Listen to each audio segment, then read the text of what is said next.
lagi permisah, ketahui beberapa tahun ini ada video yang lagi viral, yaitu video yang berisi tentang kelompok anak yang sudah bermain jebak-jebak uang. Namun sayangnya video tersebut diunggah dengan niat buruk dan bertujuan untuk beruntung. Dan mari kita saksikan video berikut.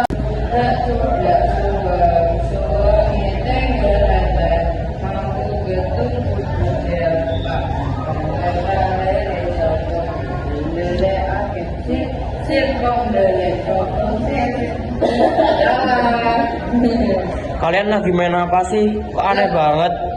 Masa lu nggak tahu sih kita lagi main apa? Hah? Emang apaan? Gak pernah aku lihat mainan kayak gitu. Ini tuh namanya jeblak-jeblak uang. Itu mainan zaman kapan? Aku nggak pernah tahu ada permainan kayak gitu. Itu zaman tradisional. Jadi yang kalian mainin ini permainan jadul. Iya, zaman jadul tapi mainnya asik kok. Asik dari mana? Jadul kok asik? Jadul kok asik. Kalian kurang kerjaan banget mainan begitu. Nggak punya HP ya? Sok nasionalis banget sih kalian. Ya udah sih.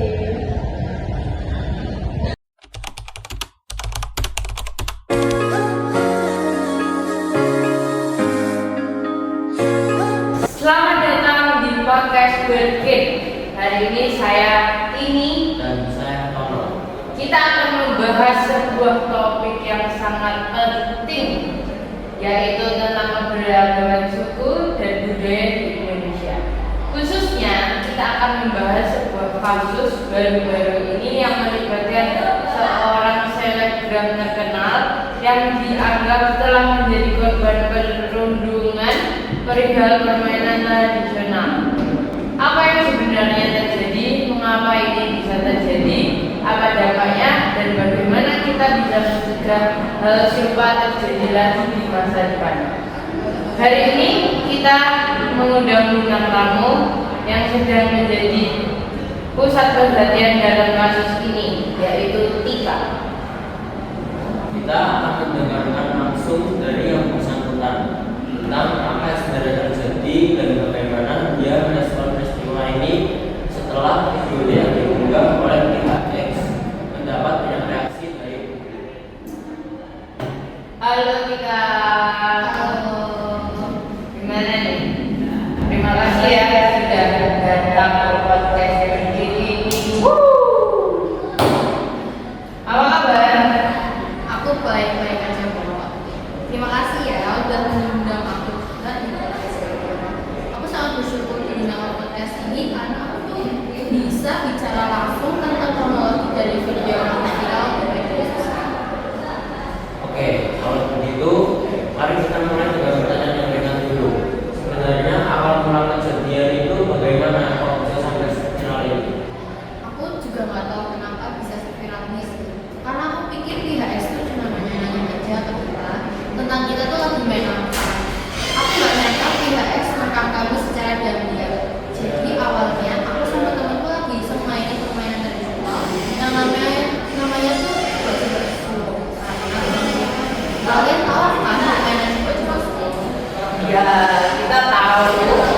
Kita juga main itu pas kayak pas dulu. Dan ya emang kenapa kalau kita main itu? Kalian juga heran kan pastinya pas dengeriku. Kalau dia nggak tahu atau nggak mau main ya nggak perlu. Kan kita lagi main dan diunggah tanpa semangat kita. Aku sama teman-teman jadi merasa kalau kita main coba-coba sulung adalah hal yang salah karena itu permainan lama.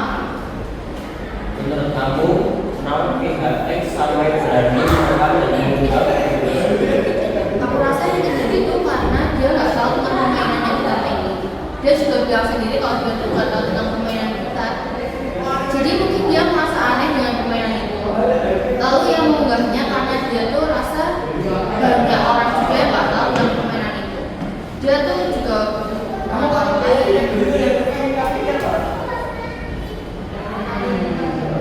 Iya sih, benar-benar. Karena pasti di generasi kita ini kan ada yang nggak tahu juga tentang permainan lama gitu loh kan, apalagi kalau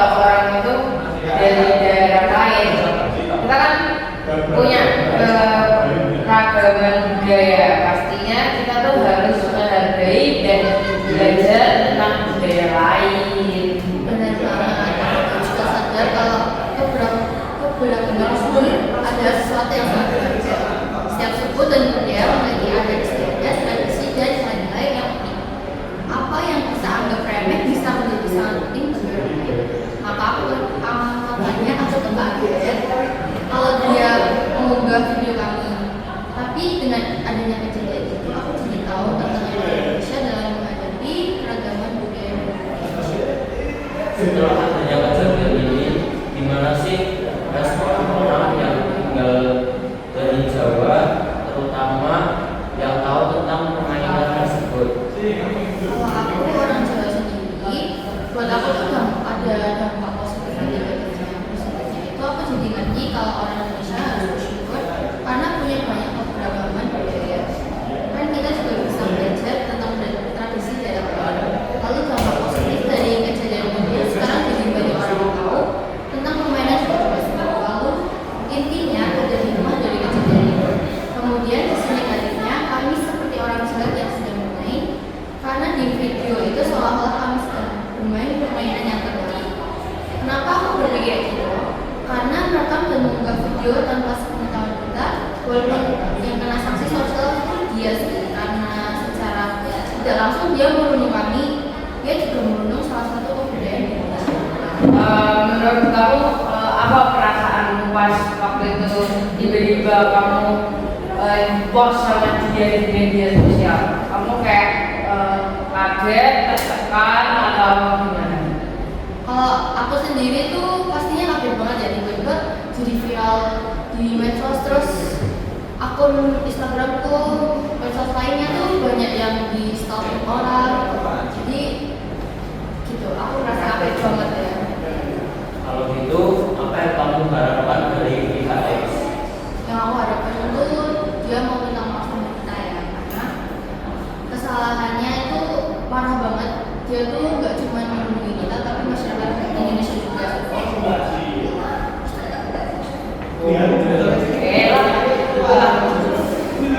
Guys, obrolan kita dengan Tika tentang video yang sedang viral ini. Terima kasih banyak sudah mau datang ke podcast dan bercerita. Tika, sebagai penutup, adakah pesan yang ingin kamu sampaikan kepada pendengar kita, terutama mereka yang tidak tahu permainan daerah tertentu? Aku ingin nyampein kalau kita tuh harus lebih menghargai budaya kita sendiri dan menghargai bahasa orang lain. Jangan cuma minta kepada semua orang, ini mengunggah video seseorang yang telah izin terlebih dahulu. Dan juga jika kita tidak tahu tentang sebuah kebudayaan, sebaiknya bertanya dengan baik dan menghormati. Minimal lah jangan diunggah hanya untuk konten. Untuk pihak X, aku mohon banget ya untuk bisa privasi kami dan orang lain. Pesan yang sangat baik, Tika. Aku harap pendengar kita juga bisa mengambil pelajaran dari obrolan kita hari ini. Keberagaman adalah sesuatu yang harus kita rayakan, bukan untuk kita remehkan. Terima kasih sekali lagi telah bergabung bersama kami, dan semoga ini menjadi titik awal bagi kita semua untuk lebih saling menghargai perbedaan satu sama lain. Terima kasih juga Ibi dan Nono atas kesempatan ini. Aku jadi bisa menceritakan apa yang sebenarnya terjadi di balik video tersebut, karena aku berpikir masyarakat harus tahu yang sebenarnya. Oke, begitulah podcast singkat kami. Kami podcast Berkin pamit undur diri dan sampai jumpa di podcast berikutnya. Perkenalkan, nama saya Rehan. Kali ini saya akan klarifikasi atas apa yang terjadi. Saya ingin menyampaikan permintaan maaf saya sekali lagi, terutama kepada masyarakat Jawa. Saya benar-benar menyesal atas apa yang saya katakan, dan saya berjanji untuk lebih berhati-hati di masa depan. Saya berharap kita semua bisa belajar dari kejadian ini. Keberagaman adalah kekuatan terbesar kita sebagai bangsa, dan kita harus selalu saling menghormati. Saya juga berharap kita bisa menggunakan media sosial dengan lebih bijak untuk menyebarkan pesan positif dan edukatif, bukan untuk menyakiti orang lain. Terima kasih. Sekian video podcast dari kelompok kami. Terima kasih.